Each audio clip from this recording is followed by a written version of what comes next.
Hello and welcome to another episode of TLDR's podcast, Bite the Ballot, where we're going to go through all of the campaign news from the last week. Today I'm joined by Georgina and Rory. How are you both doing? Hello, very good. Very well, thanks. Welcome back. Thank you. To the Thank podcast. you. Yeah. I should probably point out I have been on holiday for the last week, so I've been very much out of the loop. Yeah. So I'm seeing this very much as my sort of reintegration back into the news cycle. Yeah. So hopefully you've both been keeping up with UK news and been doing a bit of my job while I've been away, because I know very little. You need some teaching. Yeah, I did.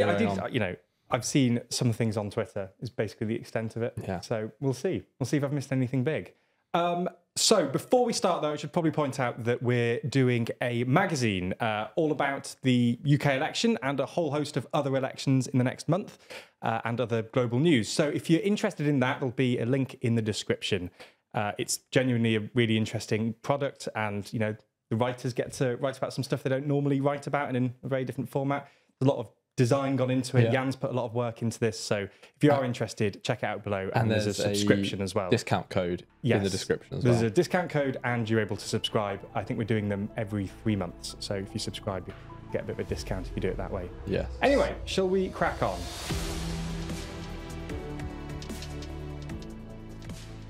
So first thing that we're going to be doing is the campaign moment of the week.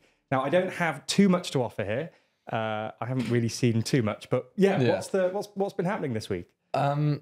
It's been a week that's quite similar to previous weeks, where it feels like not much has happened, but also lots has happened, but nothing that fundamentally changes the numbers. But my favourite campaign moment was Keir Starmer he was at a school, I think, talking to some sort of teenage students. Oh, yes. And he told a little anecdote, and it did not go down very well. Was it about the dog? It was about a dog. Yeah. And Buckingham Palace. I haven't heard this anecdote, actually. It's dull.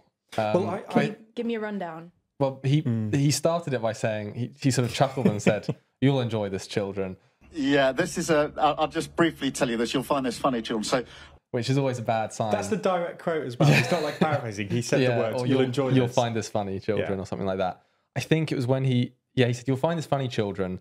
When I was awarded a knighthood and invited to Buckingham Palace, instantly you think that's the wrong crowd. But I think that basically the gist of the story was he invited his parents to go to the ceremony at Buckingham Palace, and they drove up, and turns out they brought their Great Dane with him that he didn't expect them to bring. And there's a whole thing about, will the Great Dane be allowed inside the palace or something? And if I'm honest, I didn't watch enough of it to find out what happened at the end. I've been listening to, I know I'm really fun, but I've been listening to the Keir Starmer biography recently, and that story was included in that. Right. And I listened to it a few months ago, so I wasn't too, but it's not that interesting a story. There's a legendary anecdote that Michael Ellis, who's a Tory MP, told in the House of Commons about the Queen, and it is so boring. It goes on for about 2 minutes, and he sort of chuckles to himself throughout, and everyone's just sat there blank faced. It's worth a watch if you can bear it. So, yeah, I'm sure I won't be able to.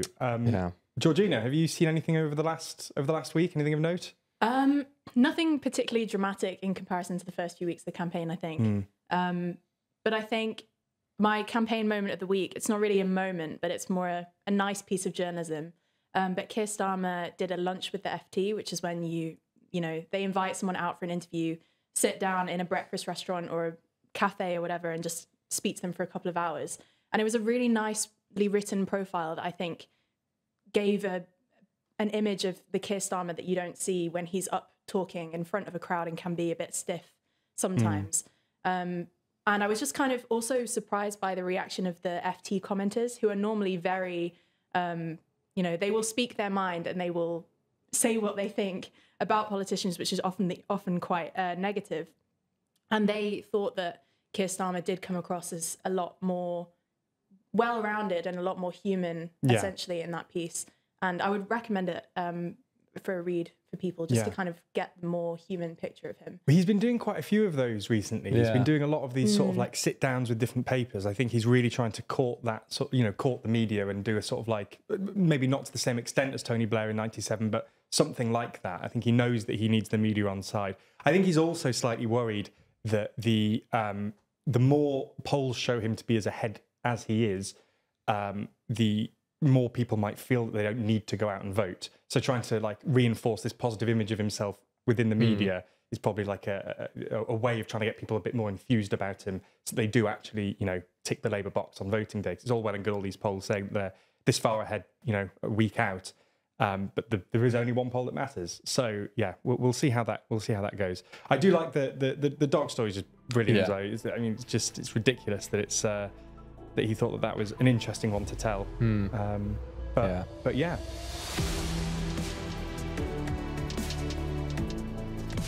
Anyway, shall we move on to the main part of the podcast, which I think probably best if we do the ongoing gambling story, because this is it's ridiculous that not only is it going on as much as it is, it implicates the number of people that it does, but it's now somehow got to Labour, and Labour are now involved. Yeah. So it's just everybody.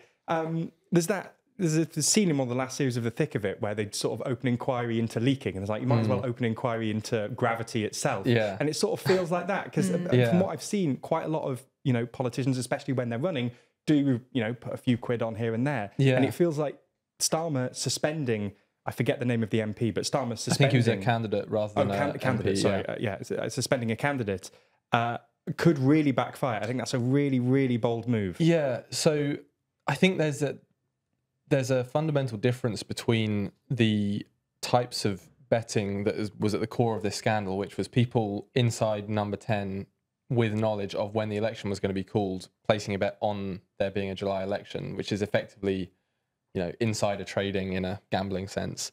So you got that, and that's the core of the scandal. And now it's sort of branched out to these other things where it's like any politician or someone, someone involved in politics who's placing these bets have sort of come under fire or under scrutiny as well. And the Labour candidate you were just talking about, it's quite amusing. He placed a bet that he would lose the election in his constituency, and this was a Tory constituency with a pretty big majority. So I think he's not someone who's expected to win anyway.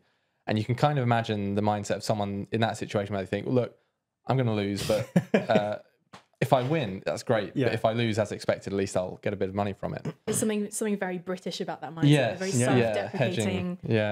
Putting a bet on losing my own seat. But it raises the question, when is it appropriate for people like that to place bets, and when is it not? And I think fundamentally it's about whether you're doing it based on inside information and whether it's going to change how you act in the race. And I guess that Labour candidate presumably wasn't going to tank his campaign just for the sake of trying to win a bet. I think the issue here is that they've sort of fused quite a lot of different stuff, isn't it? Because this started with, as you say, people placing bets with prior knowledge, and the fact that it's now fused into anybody who's put any bet on.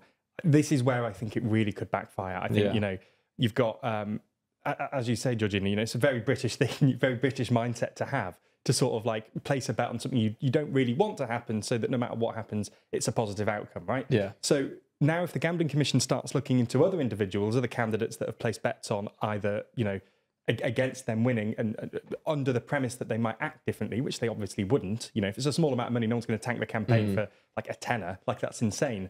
But yeah, this could really, really backfire. It could be, in the next week, I can very much see the next week of campaigning be dominated by questions of, well, this candidate placed this amount of money, and this candidate was had the whip withdrawn or whatever the equivalent is in a campaign. Why hasn't this one? Like this is a really really tricky situation. Exposed now how prevalent betting is in politics. Yeah, which maybe some people might not have realised just how prevalent it was. Even the Scottish Secretary, Alistair Jack, Tory politician, also. He's not under investigation with the Gambling Commission, but he made money on a July election on a bet he placed in April, I think. But he'd also lost money because he also bet on other dates that were wrong. Yeah. And, he's not under investigation because he just did it. He just made the bet without any prior knowledge. But, that it's not a great look, really, but it's sort of fine, I guess. Just think as well that there hasn't really been, I feel like we haven't really established what the rules are with gambling. I think this is the issue, is that there's been no rules established. I don't know if either of you remember a few years ago, and this is related, I promise. Okay. A few years ago, an incident called Piegate. It was about a guy. No, well. I was reading about this on the train today because I thought it was vaguely related.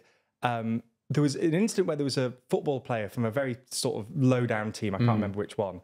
And he ate pies a lot at games, and he became a bit of a meme or something. And some bookies put odds on him eating a pie at a game. He ended up eating one, knowing that the odds were something like 8-1 for him to eat the pie, and he got a fine from the gambling commission. He then lost his job. The bookies got fined for even offering the bet, and I just feel like that's another situation where it's the rules of gambling aren't really well established. It's not very well established what you could and couldn't do. In sports, I feel like it is quite clear cut, but politics is this weird one where, if you're a footballer or a cricket player or whatever, you can act in a way that is obviously going to throw the match and change the outcome. But in an election, it's a little bit it's not as clear as that. Yeah. But fundamentally, if you know that Rishi Sunak's going to walk out the door and call the election for July, that is definitely not allowed. But the comparison with the sports industry is an interesting one, because aren't there rules within football, for example, that footballers are not allowed to place any bets on matches, like regardless of whether they're involved, just because that's the rule of the industry. Similarly, it seems like there should be more regulation, or there should be clearer cut rules about what politicians are allowed to gamble on, if at all, or whether it should be just a blanket ban on politicians being able to place bets on anything political because of just too much crossover within the same industry. And that seems like the obvious next step. And I think post-election, this will be a big question. I can imagine it ending with like a blanket ban on political betting. And I think that would although be you'll have the gambling companies like lobbying hard against that. But you can see it heading in that direction, I think. Also, I suppose the question is, because as you say, politicians are one thing, but then there were journalists as well who have very close links to politicians. And some of them are married to politicians. They might have this insider information as well. Like, where are we drawing the line on who can and can't bet? Those, I think 5 Met police officers as well. Exactly. That's it.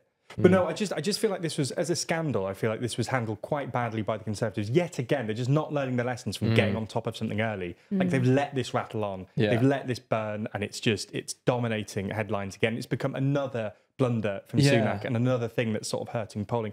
But then again, Labour as well, I feel like them being implicated in this, and Starmer almost doing the opposite and acting too quickly in suspending that candidate. Because again, I think there's...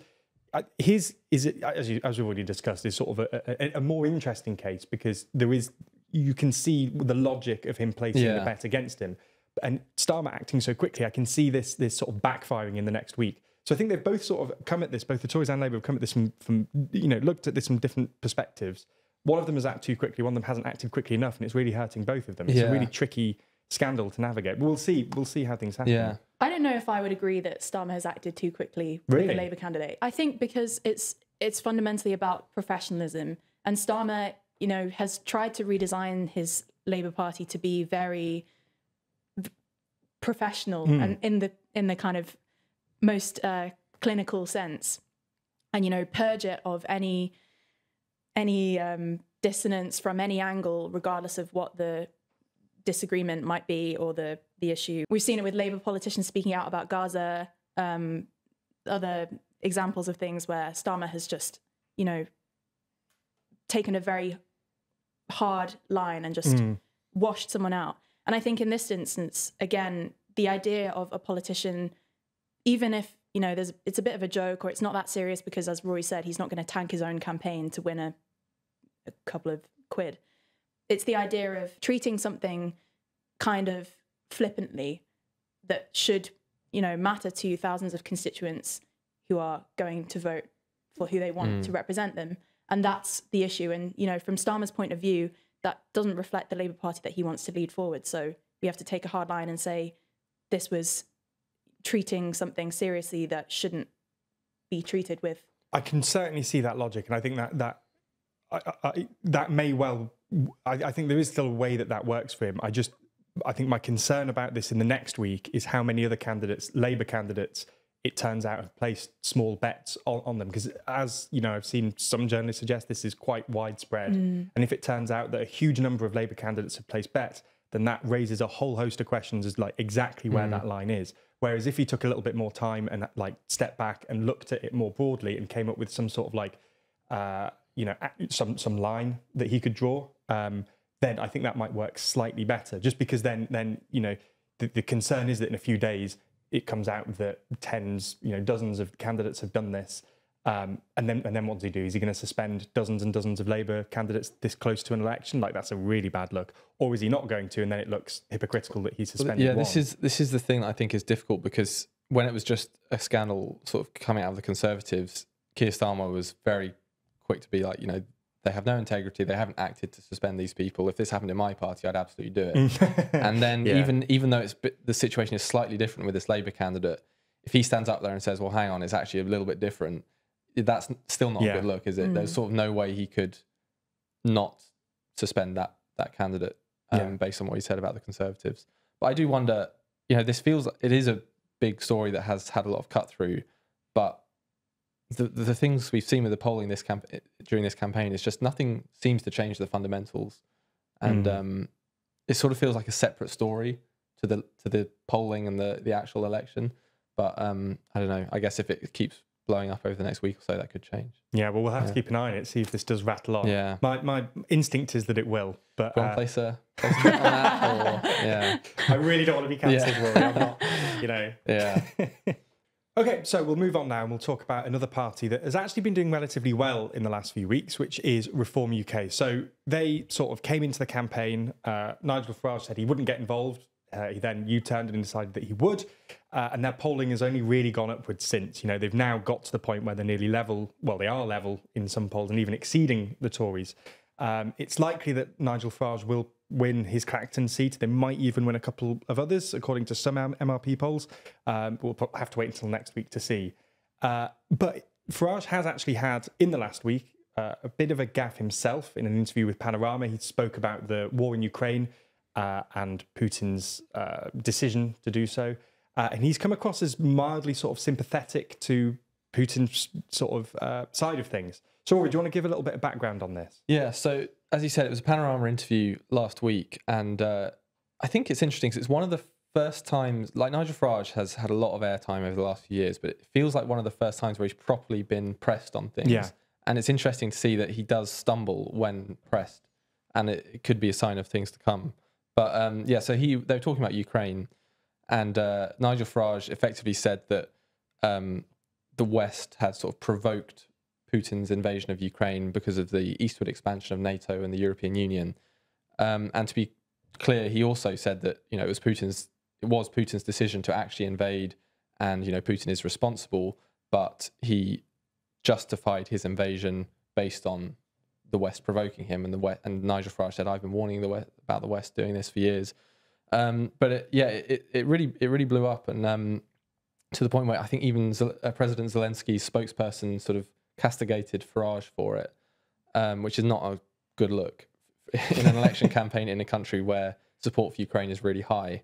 It's interesting because the Daily Mail was one of the papers that really pushed quite hard on this story and going after Nigel Farage for it. So when you see these kind of papers attacking him for it, it does paint an interesting picture, because you usually think of those kind of papers as being more sympathetic to Farage, but they really turned on him on that.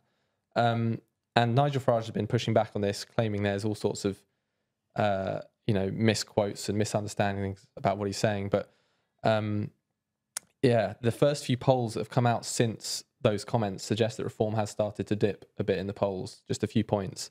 But it might be that this is the sort of first point where, you know, maybe they've peaked and they're coming down, or maybe it's just a bit of a wobble. But it's definitely the major stumble of his campaign so far.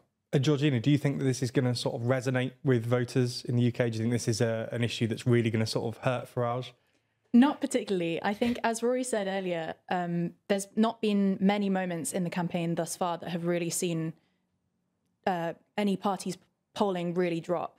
And I think it's especially the case with very populist far-right parties. We see it with the AfD in Germany, with the Rassemblement National in France, that their polling can fluctuate like this, and they can go from scandal to scandal without losing their fundamental voter base. And I think this will be another incident where, maybe for a week or so, Farage's polling drops a bit. Maybe it will tick back up before the general election, but I don't think in terms of vote share or possible seat wins, it will have that much of an impact. And I think Farage is the sort of figure, the sort of populist who can essentially say whatever he wants and come out with some statements that might turn off most of the population but won't actually affect his quite steady voter base that much. Yeah. No, I think it's interesting as well. I think especially at the minute, Reform sort of appeal is just an anti sort of Tory one, right? And this, I don't feel like this is going to really eat into that. I think people are frustrated. Those on the right are frustrated with the way that the Tories have acted in a number of different scandals.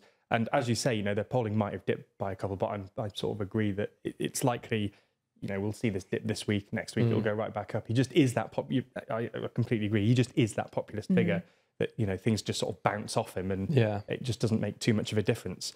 Do you think so? The other question then is, the Reform vote might have dipped, and I think we're in agreement that it probably is a dip and will maybe either at least hover or if not go back up. But do we think that their current vote share being around sort of 16, 17, 18 points to the Tories, 18, 19 points, do we think that this is actually going to happen on voting day? Because, the polls are one thing, and the polls have been sort of, I'd say, sort of semi-consistently showing that for the last couple of weeks now. About the sort of Reform and Tories basically around the same sort of like high teens. But it's very different on polling day. Do you think that this is going to hold? My gut instinct, and I've sort of thought this for quite a while, is that the polling overstates support for Reform. I agree. And that I usually back that up with by-election results, local election results, and all sorts of things. But this time round, I guess they are standing way more candidates. They've got Nigel Farage leading the campaign. So that sort of goes against what I think, but my instinct is still that reform support is being overstated, and that is on polling day, that will be to the benefit of the Tories, because I think that means they will do slightly better than polls currently say they will. But again, that's just a feeling. I can't really back it up too well. I think I don't know. It's tricky. I think it's just the implication of them doing this well would mean a total realignment of British politics, really, wouldn't it? If even so, obviously their vote share being at the same level as the Tories does not in any way mean that they'll get anywhere close to the same number of seats, just because of the voting system. So if it was around the same, the Tories would probably be on sub 100 seats, Reform on 3, 4, 5, somewhere around there. But even still, just the fact that an insurgent party in basically one election, because they didn't do very well in okay in 2019, but not to the levels that they're doing now, in basically one election to have overtaken one of the two major parties in terms of vote share would be massive. Would make it so much more difficult for the Conservatives in the next election and for them to... So I feel like I'm sort of in agreement with both of you that I don't think it's true, but just in the sense that, like, historically that would be massive, and that just doesn't happen often. But I don't know whether that is a good argument, because every now and then there is an alignment, realignment. Yeah, something else I think might be relevant to this conversation of whether the polls are overstating Reform support is that there was this really interesting report published in the FT the other day, which they did in collaboration with Ipsos, one of the big UK pollsters, to measure vote switching in voters, like which voters from which parties are changing their allegiance or considering voting for a different party in this election. And you can kind of see in the graphic the lines coming from parties that people were historically voting for and where they're switching to. And the biggest chunk, or the thickest line that was heading to Reform, was from the previously grey, undecided group of voters. So I think a lot of clearly according to this graphic, previously undecided voters are making up quite a decent chunk of voters who are now considering voting for Reform. That doesn't necessarily mean that they, if were previously undecided, will go to the polls and still put a cross in that box. And that might explain maybe some of the over polling if it does turn out that Reform are don't do as well as the polls have predicted. I agree. I think that there is. I think that is the thing with all polls, really, isn't it? Is that they're asking one specific thing, but when you get to polling day, it's just by its very nature a very different question. And the fact, as you say, that a lot of their votes come from undecided, that could switch very quickly next week. I think there's still a time to go, and if it seems that the Tories are doing so badly, they might just decide that they want to vote for them, just to provide Labour some proper opposition, knowing that Reform aren't probably going to get any seats. Rory. One thing I was going to add was that I think if Reform do poll, if on election day Reform's voter share is higher than the Tories, but obviously seat share is way below. I think the results overall will definitely sort of kickstart this conversation about proportional representation or election reform, because we'll have a situation where Labour have an incredibly efficient vote this year. So they're maximising the number of seats they're winning from not a particularly high vote share, whereas the Tories are also, I think, would get more seats than their vote share suggests, because Reform are being so unrewarded in seats based on their vote share. And yeah, it's going to be really stark. But fundamentally, we're not going to get electoral reform if Labour, who've massively benefited from the system, win a big majority. This is what I was going to say. So that'll be a conversation for a few months, and then everyone will forget about it in 5 years' time, and no one will do anything about it, because the people with all the power won because of first past the post, as it always is. So but it'll be, as you say, it'll be interesting to see whether that conversation has started, though. But we'll have to see.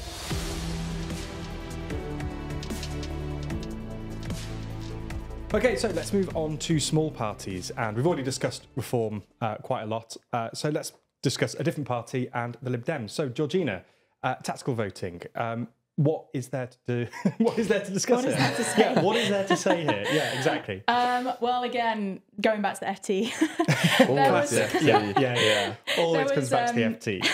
So there has been some data released which suggests that in parts of the south of England, Labour are diverting their door knockers away from Tory Lib Dem marginal seats, to basically allow the Lib Dems to focus on getting those seats in a kind of unspoken get the Tories out pact that now seems to be going on between Labour and the Lib Dems. It's one of these things where both Labour and Lib Dems, were always saying, no, there's no pact, there's none of this, but there definitely sort of is this unspoken thing going on. And I think voters sort of tacitly understand that. And so Labour's vote share in the polling averages has gone down slightly. I don't think that's because Labour have sort of lost voters for a particular reason. I think it's because voters in, Lib Dem Tory seats are moving, they're thinking about voting tactically, basically, and it's becoming more and more of a thing. And that, we say this in every podcast, but that is just fundamentally terrible news for the Conservatives, because they're being attacked from all sides, basically. Well, I think Ed Davies said a few weeks ago explicitly that he's not focused on Labour in this election. It's the Tories that he's going after.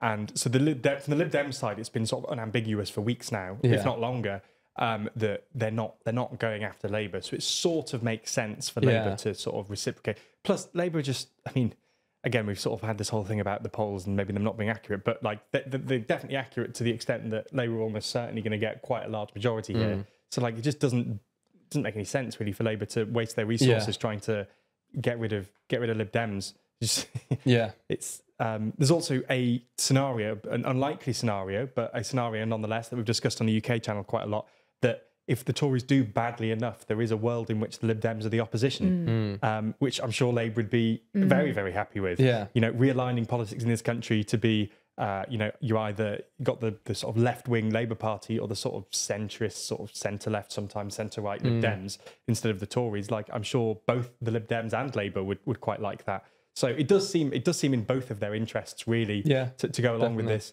I think for Labour, they don't really want to explicitly say that in the same way that the Lib Dems do. But as you say, like, it's becoming obvious now, isn't it?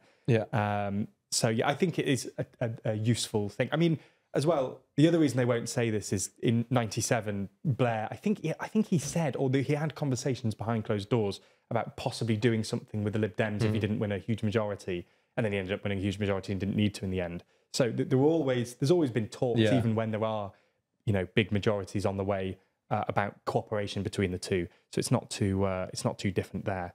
But anyway, what do you two agree that it's sort of a sensible thing for the parties to do, or do you think this is? Yeah, I mean, Lib Dems in particular, like, it's massively beneficial for them, and for Labour, there's no harm in it.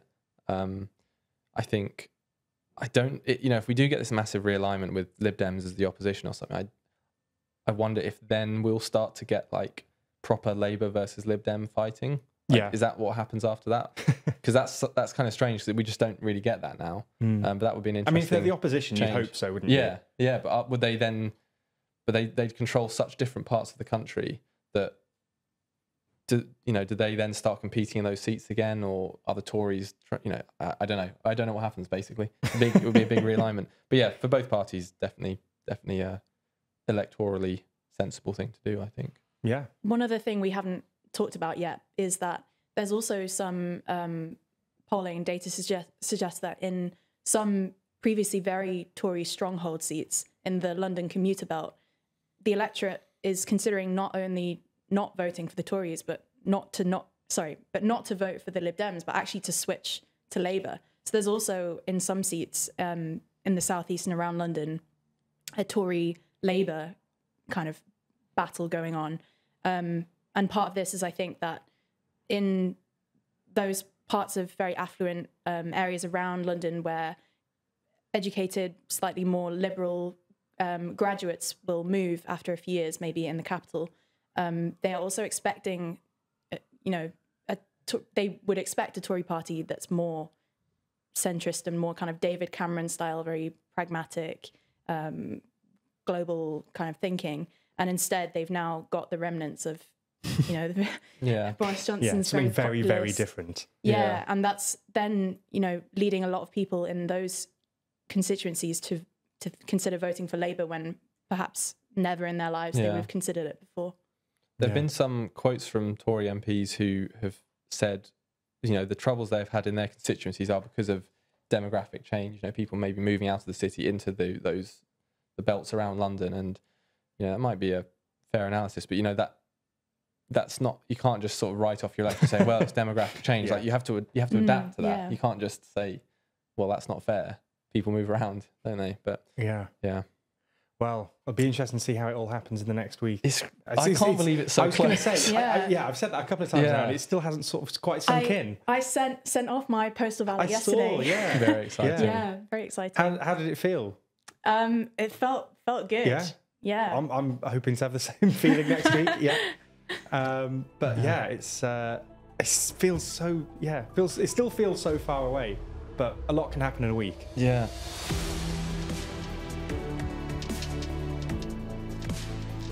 Okay, so should we move on and finish up with the winners and losers of the week? Yeah. So I feel like we've discussed quite a lot throughout this, a number of different names, but I think one of the names we probably should throw in the ring for loser of the week, maybe Nigel Farage.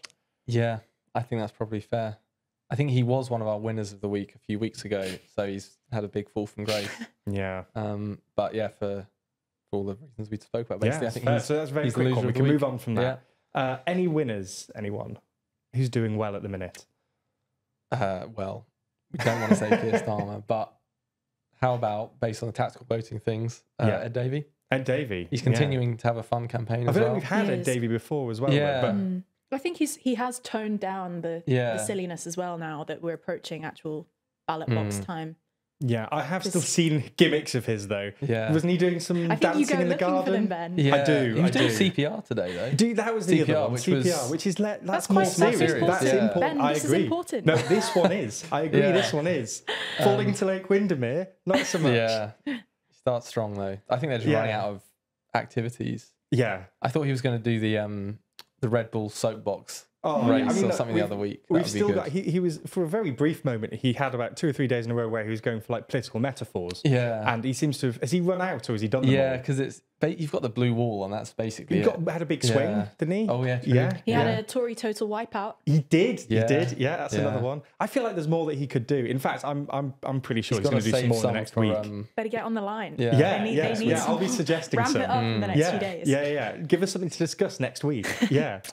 Tell him he can have the feature slot next week if he does something good enough. Yeah. So Ed Davey again. Ed Davey another win. Yeah. I think the interesting thing is, very quickly, I think the really interesting thing is whether the Lib Dems are going to get more seats than the SNP in the election as well, because that is going to be tight. I think. And that actually, if we say Tories do come second, the battle for third place between Lib Dems and SNP is actually quite important, because in Parliament, being the third biggest party gets you a lot more benefits than being the fourth. Yeah, and gets you a couple of questions in PMQs. More money, it's good. Yeah, so we'll see. Yeah, we'll have to see. So there's lots to look out for in the next week as we go into the final week of the campaign. And we'll be here next week discussing the very last week of this campaign, seeing what happens and maybe putting some bets on what's gonna happen. You know, let's all get ourselves cancelled a couple of days before the election. That's the way to go out with a bang, right? Cool. All right. Well, thank you for joining me, and hopefully we all remain on the internet uncancelled by the time the podcast's out next week. Thanks, Ben. Brilliant. No worries. Bye bye. See you later. Bye. Good.